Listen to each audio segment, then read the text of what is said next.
Amora and Ifeoma were born only 3 years apart, yet their bond often felt closer than twins.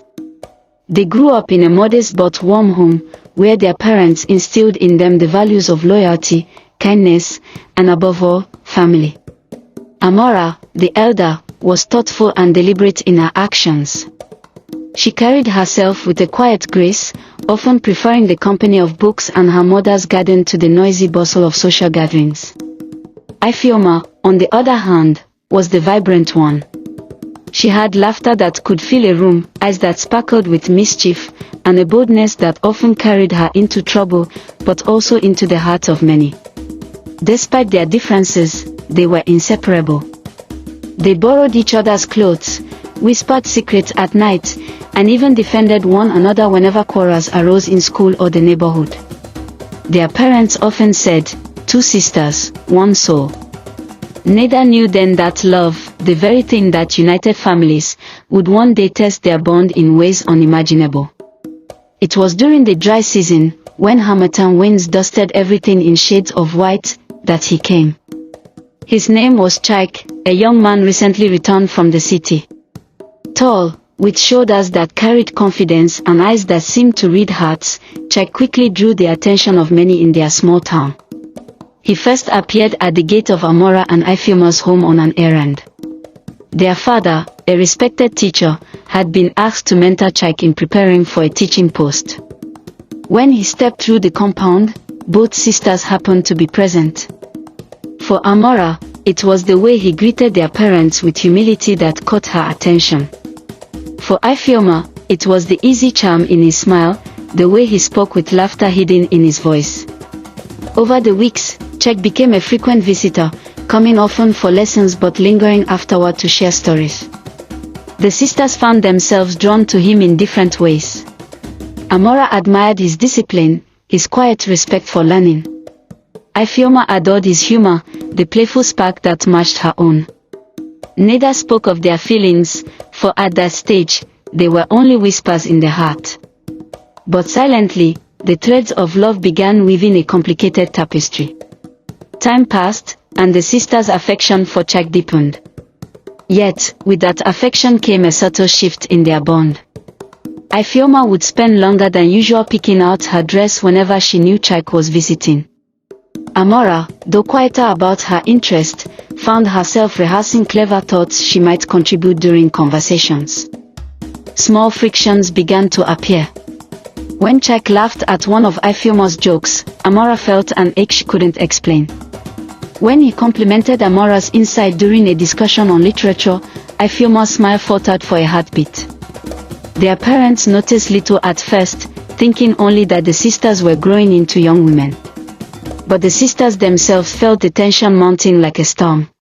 One night, lying side by side in their shared room, Ifeoma whispered, "Amora, do you ever think of Chike beyond these visits?" Amora froze, the question hanging heavy in the air. She could not lie, but nor could she confess fully. So she whispered back, "Why do you ask?"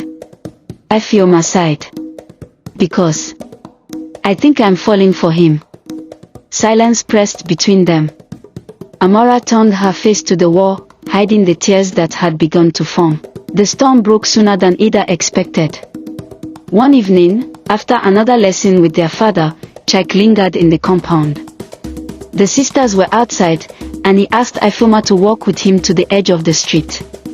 Amora watched from the veranda, her heart pounding with a dread she could not name. Later that night, Ifeoma returned with a glow that needed no words. Yet she spoke them anyway, her voice trembling with joy. "He chose me, Amora. Chike said he has feelings for me." The words pierced Amora like a blade. She smiled weakly, masking her pain, and whispered congratulations. But inside, she felt a storm raging. All the dreams she had quietly built, the secret hopes, collapsed in that moment. Over the next weeks, Chike's visits grew warmer with Ifeoma. Their laughter carried through the compound, their closeness undeniable. Amora withdrew, burying herself in books and chores, trying to convince herself it was enough to see her sister happy. But love is not so easily buried. It wasn't long before their parents noticed Amora's quiet sadness. One evening, her mother found her alone in the garden, staring at the wilting flowers. "My daughter," her mother said gently, "your heart is heavy. Speak to me." Tears spilled as Amora confessed the truth, how she had loved Chike in silence, how her heart broke each time she saw him with Ifeoma. Her mother listened with compassion, then took her hands.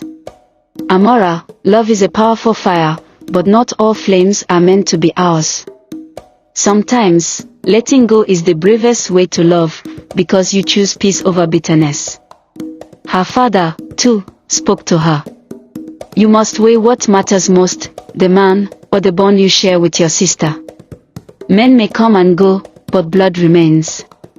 Do not let this destroy what you and Ifeoma have built since childhood." Amora nodded, but their words felt like medicine too bitter to swallow.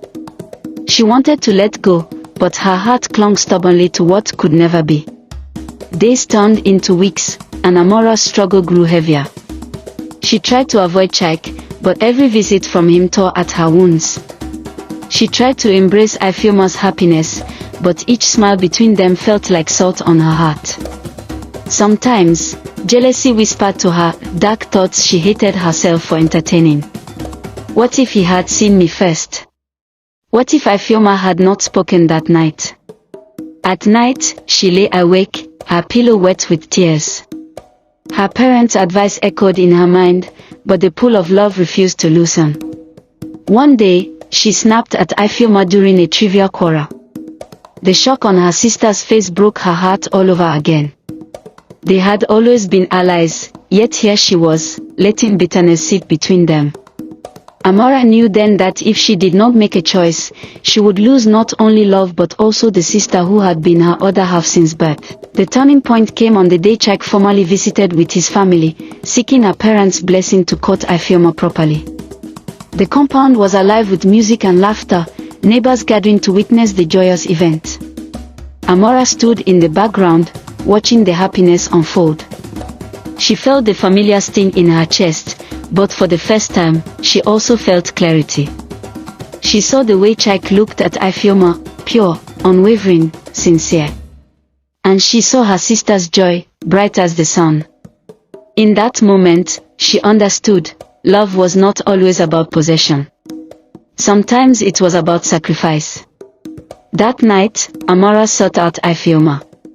She embraced her tightly, whispering, "I'm happy for you. Truly. And I will not let this come between us. You are my sister, my forever friend." That is a love no one can take away. Tears filled Ifeoma's eyes as she held her sister close. "I didn't want to hurt you. But thank you for still choosing me." And so, Amora chose family over longing, peace over pain. The ache in her heart did not vanish overnight, but with time, it softened. She discovered strength in letting go and found new purpose in her own journey, one not defined by a single love but by the many forms of love life had to offer.